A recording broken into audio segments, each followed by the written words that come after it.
नमस्ते दोस्तों। आज हम एक बिल्कुल नई और शानदार महनवा स्टार फॉस्टर्ड सोर्ड मास्टर को एक्सप्लेन करने वाले हैं। इसकी कहानी की शुरुआत एक स्लम से होती है जहां व्लाड नाम का एक लड़का रहता है। ब्लैक लाइटनिंग गिरने के बाद से उसके साथ अजीब अजीब घटनाएं होने लगती हैं। तो चलिए बिना देर किए चैप्टर 1 शुरू करते हैं। कहानी की शुरुआत में ही हम शुआरा शहर के एक कोने में पहुंच जाते हैं। आधी रात है जब सब लोग सो रहे हैं और एक दुकान के सामने खड़ा है हमारी कहानी का नायक व्लाड। उसकी नज़र दुकान के अंदर टंगी एक तलवार पर टिकी हुई है। आम लोगों के लिए वो बस एक साधारण तलवार है, लेकिन व्लाद के लिए वो सपने से भी बढ़कर है। वो मन ही मन कहता है, कितनी बार भी देखूं, ये अजीब तरह से खूबसूरत लगती है। जब व्लाद तलवार के प्रति अपने प्रेम में डूबा हुआ होता है, तभी पीछे से एक जानी पहचानी आवाज आती है। फिर से, मुझे पता था तुम यहीं मिलोगे। लड़की का नाम जेमिना है। वो व्लाद की बचपन की दोस्त है। वो थोड़ी चिंता के साथ व्लाद से कहती है, व्लाद, क्या तुम्हें पता है आजकल तुम जैसे किसी खुमारी में रहते हो। तुम्हें हुआ क्या है, बताओ तो। जेमिना की बातों से व्लाद थोड़ा चिढ़ जाता है। वो कहता है, मेरे सिर पर मत चढ़ो। दिन भर की मेहनत के बाद बस यही थोड़ा सा वक्त है जब मुझे आराम मिलता है। लेकिन जेमिना यहां सिर्फ झगड़ा करने नहीं आई है, वो व्लाद को चेतावनी देने आई है। जेमिना इधर उधर देखती है और आवाज नीची करके व्लाद से पूछती है, अच्छा, क्या अब भी जब तुम हाथ में लाठी या तलवार लेते हो तो वे अजीब आवाजें सुनाई देती हैं? व्लाद चुप रहता है। उसकी खामोशी ही बता देती है कि जवाब हाँ है। शहर के लोग व्लाद को लेकर फुसफुसाते रहते हैं, उस अजीब घटना की वजह से जो उसके साथ घटी थी। एक दिन बिल्कुल साफ आसमान में अचानक एक काली बिजली यानी ब्लैक लाइटनिंग गिरी और व्लाद को आ लगी। आम लोग इसे अभिशाप या अशुभ संकेत मानते हैं। जेमिना गंभीर लहजे में व्लाद को चेतावनी देती है, तुम्हें कुछ दिनों तक दुकान के अंदर ही छिपकर रहना चाहिए। सुना है ना, शहर में एक नया बिशप आया है।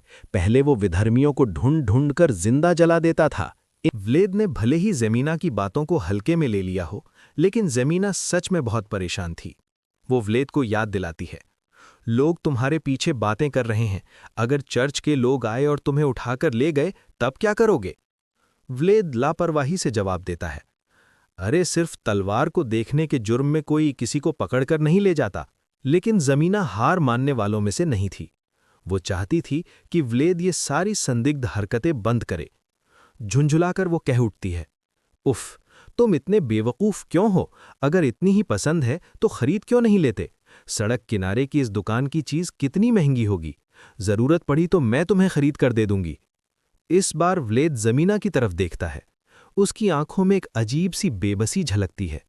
बहुत धीमी आवाज में वो कहता है, 5 गोल्ड। दाम सुनते ही जमीना की आंखें फैल जाती हैं। क्या? 5 गोल्ड? उस मामूली से लोहे के टुकड़े के लिए? तुम्हें पता है, 5 गोल्ड हों तो हमारे जैसे लोग पूरे 1 साल बिना काम किए जी सकते हैं। व्लाद गहरी सांस छोड़ता है। वो जानता है कि ये तलवार कोई साधारण तलवार नहीं है, लेकिन बस्ती के लोगों के लिए इसे खरीदना मानो आसमान का चांद तोड़ लाने जैसा है। फीकी सी मुस्कान के साथ वो कहता है, हाँ, मुझे पता है। जेमिना के मुंह से अपनी प्यारी तलवार को लोहे का टुकड़ा कहलाते सुनकर दुकान का मालिक अब और बर्दाश्त नहीं कर सका। हड़बड़ाता हुआ बाहर निकल आता है एक बूढ़ा लोहार, हाथ में हथौड़ा और चेहरे पर आग जैसी गुस्से की लपटें। वो चिल्ला उठता है, ए छोटू लोग, क्या कहा तुमने? मेरी आंखों के सामने से दफा हो जाओ। ये चीजें मैंने तुम जैसे सड़क छाप बच्चों के लिए नहीं बनाई हैं। लेकिन व्लाद जरा भी नहीं डरता। उल्टा वो एक बिल्कुल तर्कसंगत सवाल पूछ बैठता है, आपने दुकान बस्ती में खोली है तो यहां के लोगों के अलावा आपकी चीजें खरीदेगा कौन? बूढ़े, क्या आप पागल हो गए हैं? मौका पाकर जेमिना भी बूढ़े पर बरस पड़ती है, यहां नाइट्स की तलवारें बनाकर क्या फायदा? तुम्हारी उम्र हो गई है क्या मरने की? बस, जेमिना ने आग में घी डाल दिया। बूढ़ा गुस्से से ने जेमिना से बर्तन धोने जाने को कहा। हालात और बिगड़े उससे पहले ही व्लाद लगभग जबरदस्ती जेमिना को वहां से दूर ले जाता है। जेमिना गुस्से में बड़बड़ाती रहती है, मुझे छोड़ो, मैंने कुछ गलत नहीं कहा। लेकिन व्लाद कोई जवाब नहीं देता। वो जानता है, इस बहस का कोई अंत नहीं। उनके जाने के बाद बूढ़ा लोहार अकेला खड़ा रह जाता है। चेहरे पर गुस्सा तो है, लेकिन दिल के भीतर कहीं एक टीस उठती है। उसे वो सर्द रात याद आ जाती है जब यही अनाथ बच्चे भूख से मर रहे थे और उसने ही उन्हें खाना देकर जिंदा रखा था। वो बड़बड़ाता है, अकृतज्ञ लड़की, कभी कितनी बार खिलाया था और आज मुंहजोरी। दुकान में लौटते हुए अचानक बूढ़े की नज़र जमीन पर पड़ती है। जहां व्लैद खड़ा था वहां की मिट्टी धंसकर गड्ढे सी बन गई है। वो हैरानी से सोचता है, ये लड़का यहां कितनी देर से खड़ा था, जमीन तक दब गई। अब उसकी नज़र उस तलवार पर जाती है। गुस्सा धीरे धीरे करुणा में बदल जाता है। वो मन ही मन कहता है, मूर्ख लड़का, पेट की रोटी की चिंता छोड़कर तलवार के सपने देख रहा है। इस गंदी बस्ती में सपने देखना मतलब खुद मुसीबत बुलाना। बूढ़ा जानता है, सपने इंसान को उम्मीद देते हैं, लेकिन इस बस्ती के काले अंधेरे में वही उम्मीद सबसे खतरनाक जहर है, क्योंकि बस्ती का बच्चा कभी बस्ती से बाहर नहीं निकल पाता। व्लैद पर गुस्सा होने के बावजूद बूढ़े लोहार के भीतर एक अलग सी जिद जाग उठती है। वो तलवार की तरफ देखते हुए बुदबुदाता है, मैं इसे उसी को दूंगा जो इस नर्क से बाहर निकलने के लायक हो। असल में ये तलवार कोई साधारण चीज नहीं है, ये उस बूढ़े कलाकार की आखिरी कृति, लास्ट वर्क है। वो नहीं चाहता कि उसकी जिंदगी की सबसे बेहतरीन रचना इस गंदी बस्ती में सड़ जाए। वो चाहता है ये तलवार किसी महान योद्धा के हाथों में शोभा पाए। लेकिन शायद बूढ़ा एक सच्चाई समझ नहीं पाया। वो सोचता है कि तलवार इस बस्ती के लिए बेकार है क्योंकि वो चमकती है, लेकिन उसी पल अंधेरे में खोता हुआ व्लैद भी बिल्कुल वैसा ही है। इस सड़ी गली बस्ती के अंधकार में वो तलवार और व्लैद दोनों ही तारों की तरह चमक रहे हैं। वे दोनों इस जगह के कैदी बनने के लिए पैदा नहीं हुए। शुआरा, उत्तर की अर्थव्यवस्था का दिल। बायजीद परिवार की ताकत के कारण ये शहर उत्तर का लाइट हाउस कहलाता है। दूर से देखने पर लगता है मानो स्वर्ग का एक टुकड़ा हो, लेकिन जहां रोशनी होती है वहां साया भी होता है। इस शहर की चमक के ठीक नीचे छुपा है एक गहरा नर्क, जिसे कहते हैं स्लम्स, बस्ती। शहर की सारी गंदगी, कूड़ा कचरा और समाज के सबसे निचले तबके के लोग, सबको यहीं फेंक दिया जाता है। हमारा व्लैद इसी बस्ती की एक सराय में काम करता है। उसकी जिंदगी बीतती है हड्डियां तोड़ देने वाली मेहनत में, लेकिन आज वहां भी शांति नसीब नहीं। अचानक सराय की ऊपरी मंजिल से एक महिला की दिल चीर देने वाली चीख, क्या? सीढ़ियों से घसीटते हुए एक लड़की को नीचे लाता है एक विशालकाय आदमी। वो पेशे से एक भाड़े का योद्धा, मर्सिनरी है। गुस्से में उसकी आंखों से जैसे आग निकल रही हो। वो दहाड़ता है, शैतान लड़की, तुझ में हिम्मत कैसे हुई मुझे धोखा देने की? 20 साल से इस धंधे में हूं और तू मुझे नकली दवा पकड़ा रही है। चारों तरफ अफरा तफरी मच जाती है, लेकिन व्लैद को जरा भी हैरानी नहीं होती। वो बस एक लंबी सांस लेता है और मन ही मन कहता है, धत, क्या इस जगह पर कभी एक पल की शांति भी नसीब होगी? व्लैद जानता है, इस बस्ती में कमजोरों पर जुल्म रोज की बात है। जैसे ही वो आदमी व्लैद को देखता है, तिरस्कार से उसे कैंडल मेकर यानी मोमबत्ती वाला कहकर चिढ़ाता है। वो हुक्म देता है, ओए लड़के, जा अपनी मैडम को बुला कर ला। लेकिन व्लैद जरा भी नहीं डरता। वो शांत आवाज में जवाब देता है, हमारी मैडम से मिलने के लिए जेब में गोल्ड कॉइन होने चाहिए। आप जैसे सिल्वर कॉइन वालों की यहां कोई जगह नहीं है। गरीब कहे जाने पर उस आदमी का अहंकार भड़क उठता है। वो व्लैड की मां पर भद्दी बातें करता है और अपनी असली शिकायत सामने रखता है। वो चिल्लाता है, तुम लोगों ने मुझे ऐसी मोमबत्ती दी जो पलक झपकते ही खत्म हो गई। मुझे तो कुछ करने का मौका ही नहीं मिला। अब व्लैद जो कहता है वो थप्पड़ से भी ज्यादा जोरदार लगता है। व्लैद कहता है, जनाब, वो 5 मिनट की मोमबत्ती थी। सिर्फ 5 मिनट में आप ऐसा क्या पलट देते? अगर जेब में पैसा नहीं है तो यहां ऐश करने मत आइए, घर जाइए। सबके सामने हुई इस बेइज्जती ने उस आदमी को छोटा कर दिया। गुस्से से उसकी नसें फूलने लगती हैं। माहौल पूरी तरह गर्म हो चुका है। व्लैद ठंडी निगाहों से उसे देखते हुए कहता है, काफी चिल्ला रहे हैं आप, जरा देखूं तो शरीर में ताकत है भी या नहीं। लड़ाई से पहले व्लैद एक अजीब सी शर्त रखता है। वो दीवार घड़ी की ओर इशारा करता है और कहता है, चलो एक टेस्ट करते हैं। मैं एक नई मोमबत्ती जलाता हूं, देखते हैं ये 5 मिनट टिकती है या नहीं। बहुत धीमी लेकिन कठोर आवाज में व्लैद शर्त रखता है, अगर ये मोमबत्ती 5 मिनट से पहले बुझ गई तो तुम जीत जाओगे। इस लड़की के साथ जो चाहो कर सकते हो, मैं रोकूंगा नहीं। आदमी किसी भी हालत में मानना नहीं चाहता। वो चिल्लाता है, तुम सब ठग हो, मैं तुम्हारी बात क्यों मानूं? लेकिन तभी व्लेद ने अपना असली रूप दिखाया। अचानक व्लेद की आंखों से नीली आग जैसी रोशनी निकलने लगती है। उसकी आवाज इतनी भयानक हो जाती है कि एक अनुभवी योद्धा का भी दिल कांप जाए। व्लेद कहता है, मैंने कहा शर्त लगेगी। फिर वो अपनी असली धमकी देता है, लेकिन याद रखना, अगर ये मोमबत्ती पूरे 5 मिनट जल गई तो मैं तुम्हें सीधा कर दूंगा। वो आदमी 20 साल से लड़ाइयां लड़ चुका था, कई लोगों को मार चुका था, लेकिन आज इस मामूली सराय के लड़के की आंखों में झांककर उसे सच्चा डर महसूस हुआ। उसे लगा जैसे वो किसी इंसान को नहीं बल्कि किसी दानव को देख रहा हो। व्लेद ने तीली जलाई। काउंटडाउन शुरू हुआ। 5 मिनट के इस खेल में कौन जीतेगा, अनुभवी योद्धा या हमारा व्लेद? सराय का माहौल पूरी तरह सन्नाटे में डूब गया। सिर्फ घड़ी की टिक टिक सुनाई दे रही थी। टिक टिक टिक। हर आवाज उस योद्धा के सीने पर हथौड़े की तरह पड़ रही थी। व्लेद की नीली आंखों की घूरती नजर ने उसे इतना नर्वस कर दिया कि वो पसीने से तर हो गया। अचानक फूं, मोमबत्ती बुझ गई। भाड़े का सैनिक चौंक पड़ा।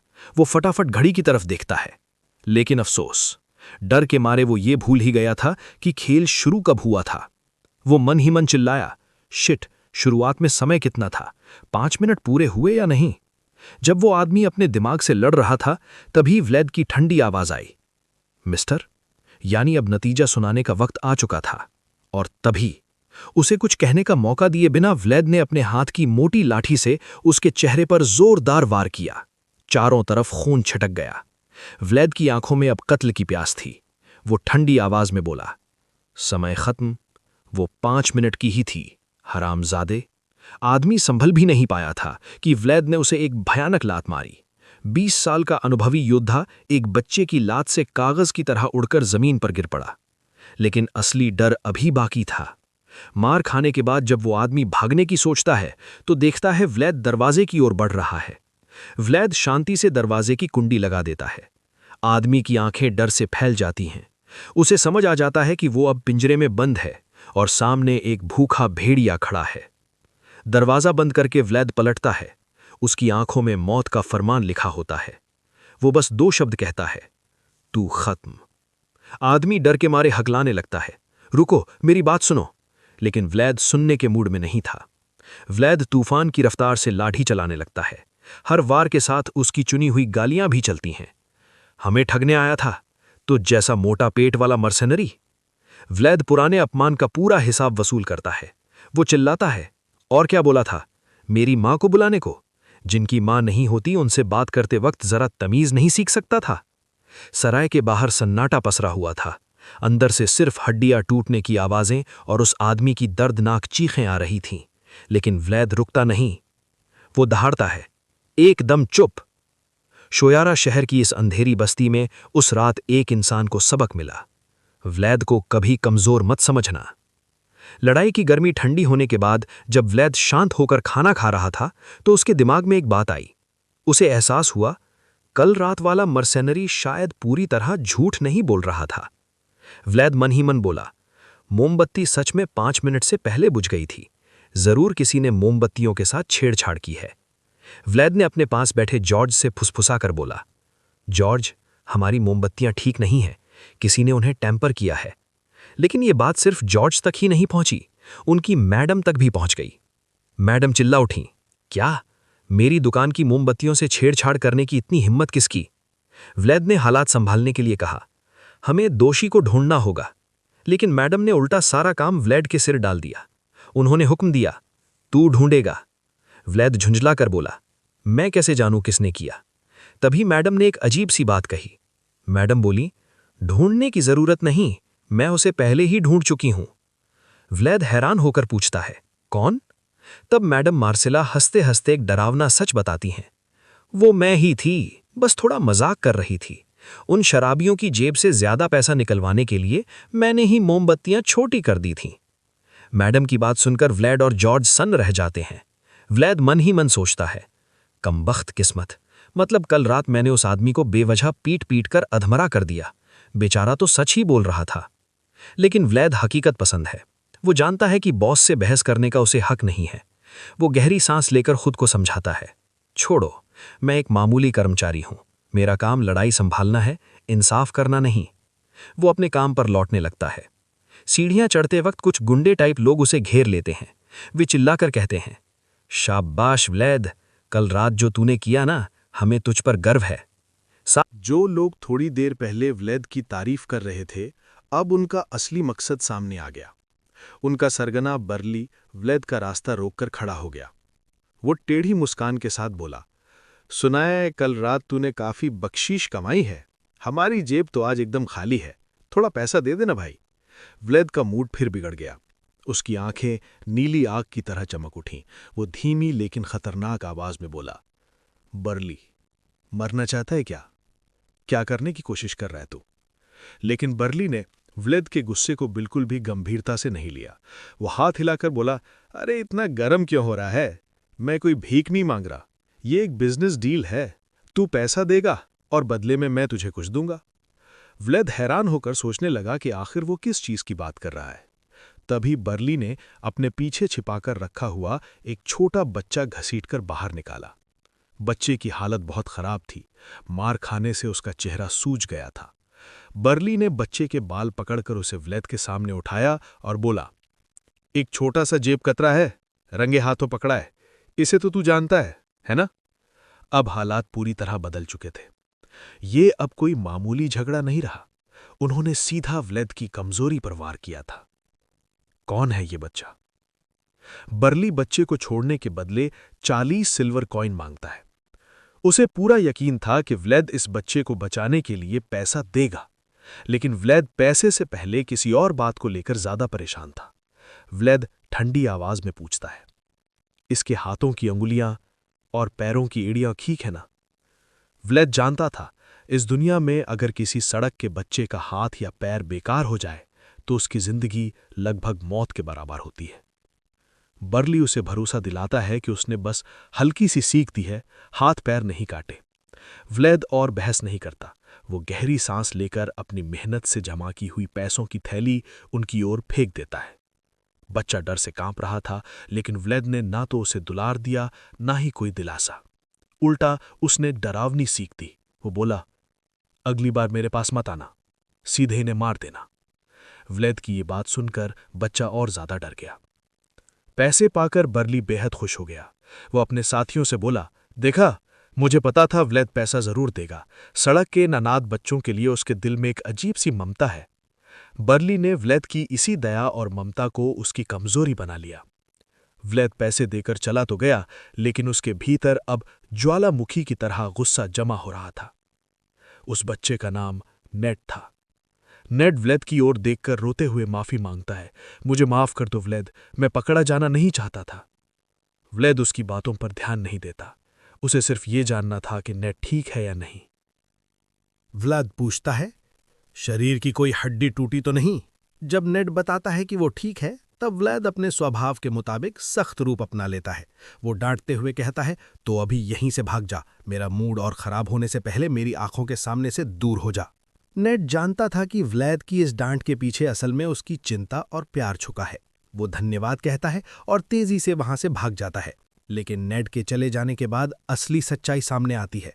व्लैद हताश होकर लंबी सांस लेता है और मन ही मन कहता है, हाय किस्मत, 5 गोल्ड जमा करने का सपना यहीं खत्म हो गया। जिस पैसों से वो उस जादुई तलवार को खरीदना चाहता था, वही तलवार जो उसे इस नर्क जैसी जिंदगी से बाहर निकाल सकती थी। आज व्लैद ने वो सपना एक अनाथ बच्चे की जान बचाने के लिए कुर्बान कर दिया। अगली सुबह हम व्लाद को बंदरगाह की ओर जाते हुए देखते हैं। वहां उसकी मुलाकात हार्वेन नाम के एक आदमी से होती है, जो मशहूर हूवर परिवार के लिए काम करता है। हार्वेन ने कल की घटना के बारे में सुन लिया था। वो व्लैद से कहता है, उस बच्चे की किस्मत वाकई बहुत अच्छी थी व्लैद, कम से कम उसकी उंगलियां तो नहीं कटी।